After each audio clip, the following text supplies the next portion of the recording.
औज़ुबिल्लाहिमिनश्शैतानिर्रजीम बिस्मिल्लाहिर्रहमानिर्रहीम। अगर मैं आज पीटीडब्ल्यू पे बात करूँ कि परमिट टू वर्क पीटीडब्ल्यू क्या है और इसकी वैल्यू क्या है।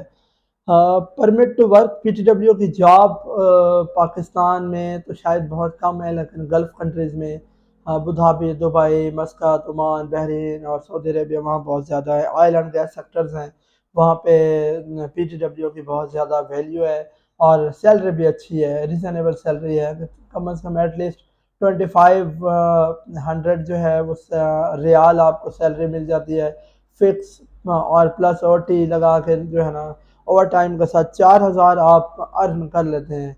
4000 रियाल का मतलब यह है कि 2-2.5 लाख रुपए आप इजीली आराम से कमा सकते हैं एज अ पीटीडब्ल्यू, अगर आपका सिलेक्शन हो जाए तो। और एज अ पीटीडब्ल्यू आपकी सिलेक्शन आईओएस बेस पे भी हो जाती है, और आईओएस ना भी हो तो इंजीनियरिंग बेस पे आपकी एज अ पीटीडब्ल्यू सिलेक्शन हो जाती है।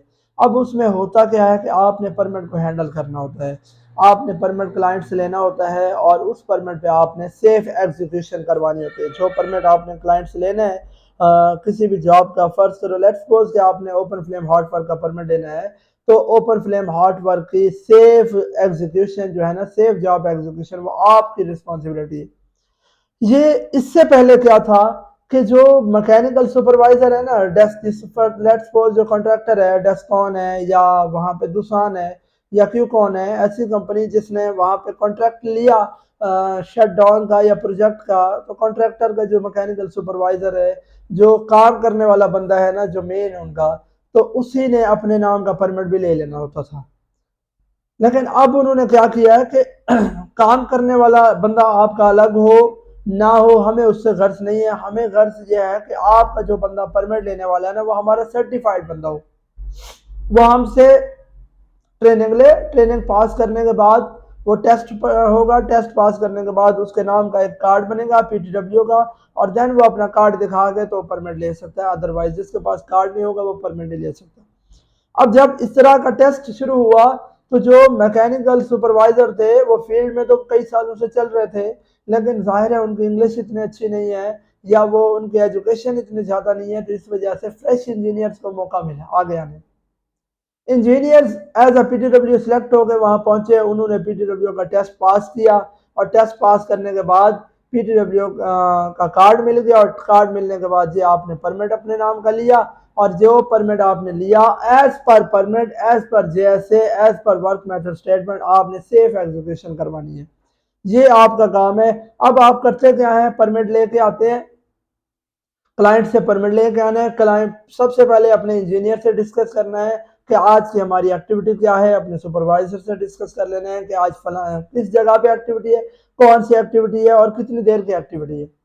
और उसके बाद वही एक्टिविटी जाके इक्विपमेंट ऑनर, प्लांट ऑपरेटर जो परमिट इश्यूअर है उसके साथ डिस्कस करनी है, और उसे बताना है कि जो है ना क्या क्या हैजर्ड्स हैं, क्या क्या प्रिकॉशंस हैं। एक परमिट आपने फिल करना है, उसमें अगर कोई कमी पेशी होती है तो वो प्लांट ऑपरेटर फिल कर लेता है, बता देता है कि ये हैजर्ड्स भी साथ मेंशन कर लें, ये प्रिकॉशंस भी मेंशन कर लें।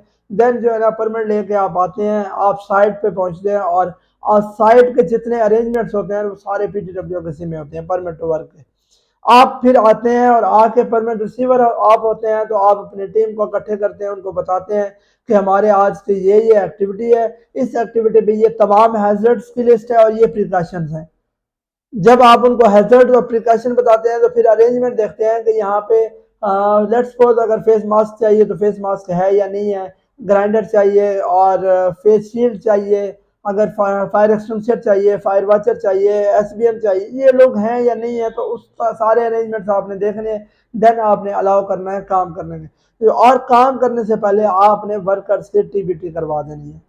जब वर्कर्स की टीबीटी करवा रहे होंगे तो उनको हैजर्ड प्रिकॉशन तो बताएंगे, साथ उन लोगों को नियरेस्ट असेंबली पॉइंट कौन सा है, नियरेस्ट आई वाशर कौन सा है, नियरेस्ट सेफ्टी वाश कौन सा है, नियरेस्ट फोन बूथ कौन सा है, इन केस ऑफ इमरजेंसी वो किस नंबर पे कॉल करेंगे, वो नंबर क्या है, इन केस ऑफ इमरजेंसी उनको उनको कहाँ जाना है, वो सारी चीजें उनको बता देंगे, और टीबीटी फॉर्म पे जो परमिट के साथ अटैच होगा उस पे साइन भी कर देंगे। जब उन तमाम लोगों के लेट्स सपोज आपने 10 लोगों का साइन किए हैं, तो वो 10 लोग मजाज होंगे उस परमिट पे काम करने के। कोई 11वां बंदा इन्वॉल्व ही नहीं हो सकता उस काम में। अगर 11वां बंदा इन्वॉल्व होने आता है तो वो सबसे पहले आपसे टीपीटी लेगा और उस परमिट पे साइन करेगा, देन आप उसे जो है अलाउ कर सकते हैं कि वो भी काम कर सकता है परमिट पे। मुझे बहुत सारी दुआओं में याद रखिएगा। अल्लाह निगहबान।